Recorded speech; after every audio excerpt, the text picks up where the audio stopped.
안녕하세요. 낭독다방에 오신 여러분, 오늘도 당신의 마음에 따뜻한 숨을 불어넣을 이야기를 가지고 왔습니다. 세상의 속도에 휩쓸리지 않고 나만의 시간을 살아가고 싶은 분들을 위해 린위탕, 이모당이 편찬한 장자, 신비주의자이자 유머의 철학자 이야기를 가지고 여러분에게 편안하게 들려드리겠습니다. 린위탕은 장자를 단지 고대 철학자 중 한 명으로 보는 것이 아니라 중국 정신의 가장 깊은 부분을 대변하는 인물로 그립니다. 장자는 무기력함, 실패, 자연의로의 귀의, 무위 같은 키워드를 통해 삶의 근본적인 허무와 자유로움을 이야기합니다.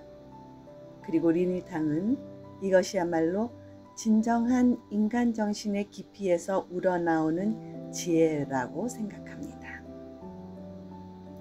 성공한 사람조차 밤이 되면 자신을 돌아보며 겸손해질 수밖에 없고 그 순간 도가의 지혜가 빛난다 라는 문장은 현대를 사는 우리에게도 통찰을 줍니다.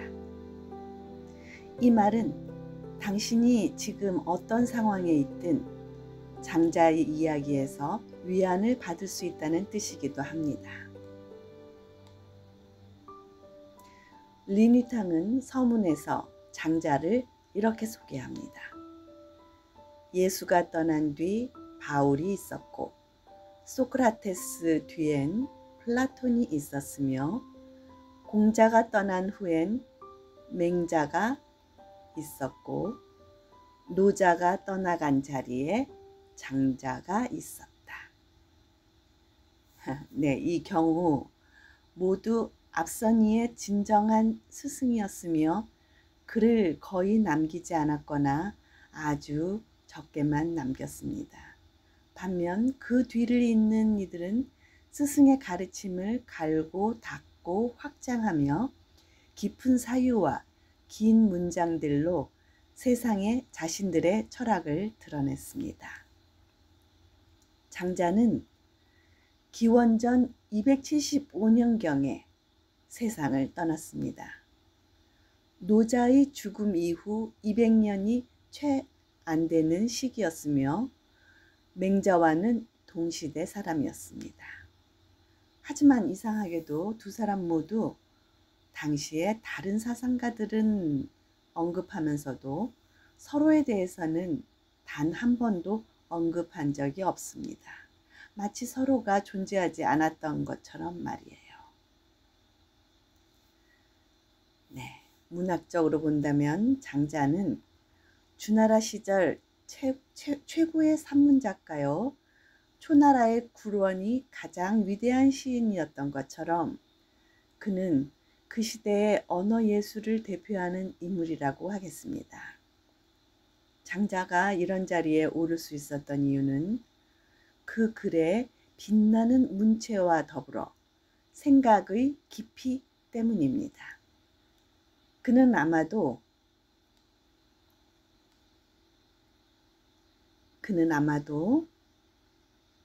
공자를 가장 통렬히 비판한 인물이었고 묵자와 더불어 유가의 가장 거센 반대자였지만 유가의 학자들조차 그를 몰래 혹은 공개적으로 찬탄에 맞지 않았습니다.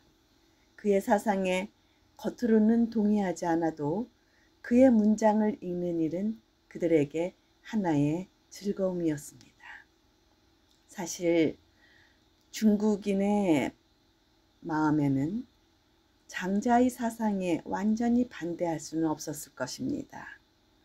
도가는 단지 철학의 한 갈래가 아닙니다.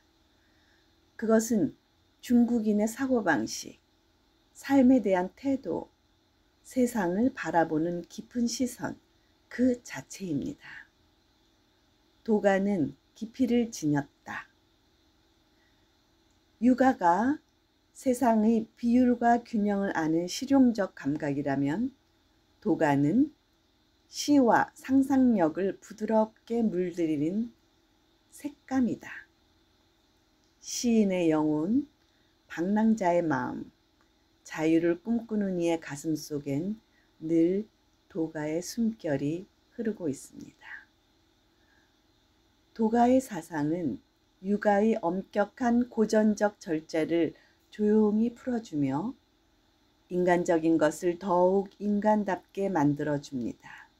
그러므로 중국인이 성공할 때는 육아를 따르고 실패할 때는 도가로 돌아선다. 이런 말이 있습니다.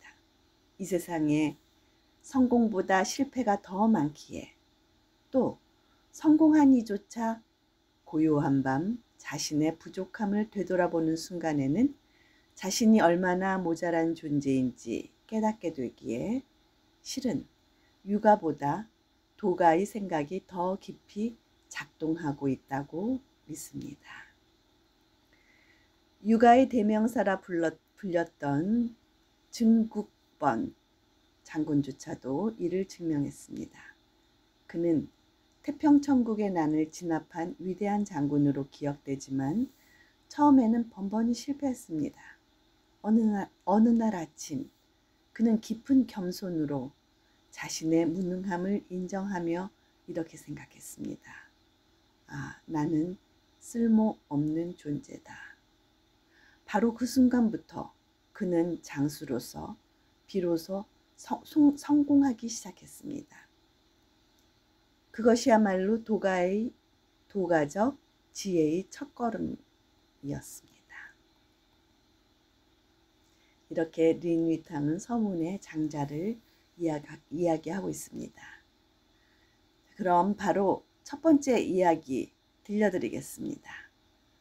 장자 마음을 풀다 라는 제목으로 1회차 처음 커다란 꿈을 품는다는 것,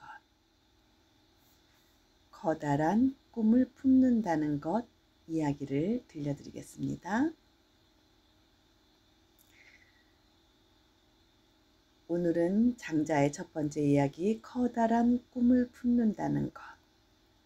자, 잠시 눈을 감고 내 안의 펑이라는 거대한 새의 날개가 날아오르는 것을 떠올려 보십시오. 북쪽 바다에는 쿤이라는 아주 거대한 물고기가 있습니다.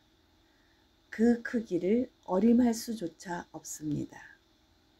이 쿤은 어느 날 하늘을 나는 새 펑으로 변합니다.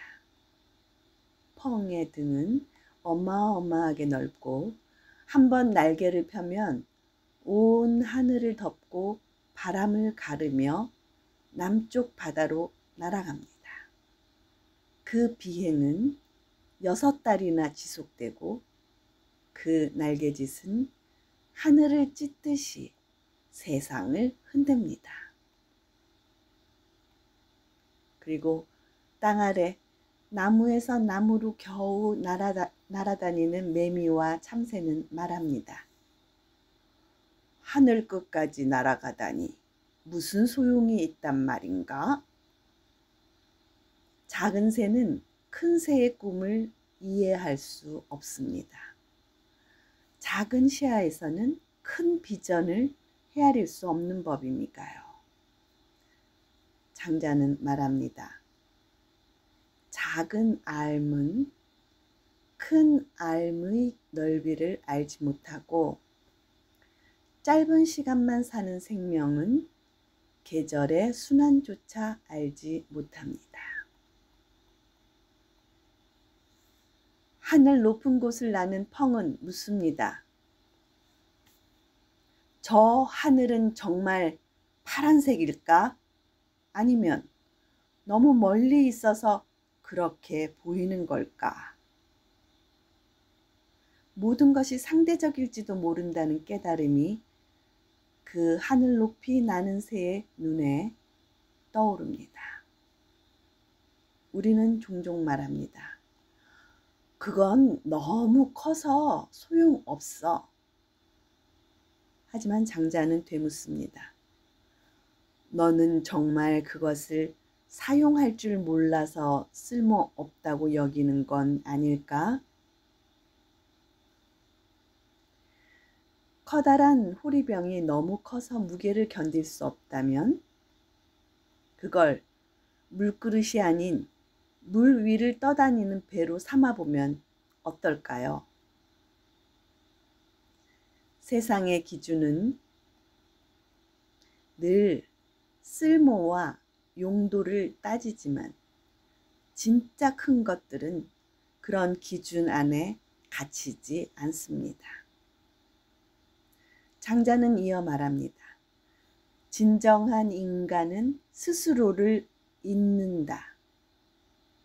신성한 인간은 업적을 잊고 성인은 명성을 잊는다. 또 한 황제가 말했다죠.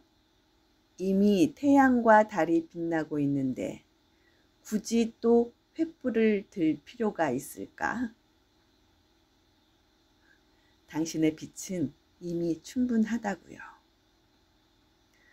어느 날 장자는 꿈을 꿉니다.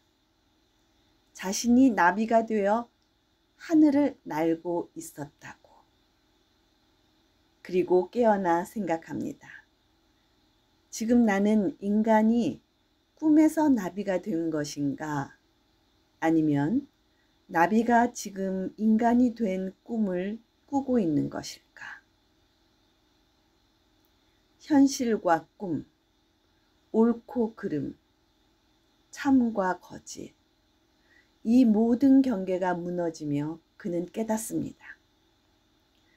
세상의 모든 구분은 결국 마음속에서 비롯된 것이다. 오늘 낭독 어떠셨어요? 작고 답답한 현실 속에서도 우리 안에는 커다란 펑의 날개가 숨어 있습니다. 지금 나의 날개짓은 비록 짧고 작아도 언젠가 나도 그 큰 하늘로 날아오를 수 있다는 것, 그 믿음 하나면 충분하지 않을까요? 다음 시간에는 장자 이야기 중에서 만물을 평등하게 보다 라는 두 번째 이야기를 들려드립니다. 그때도 꼭 함께 해요. 여러분, 이곳은 낭독다방입니다.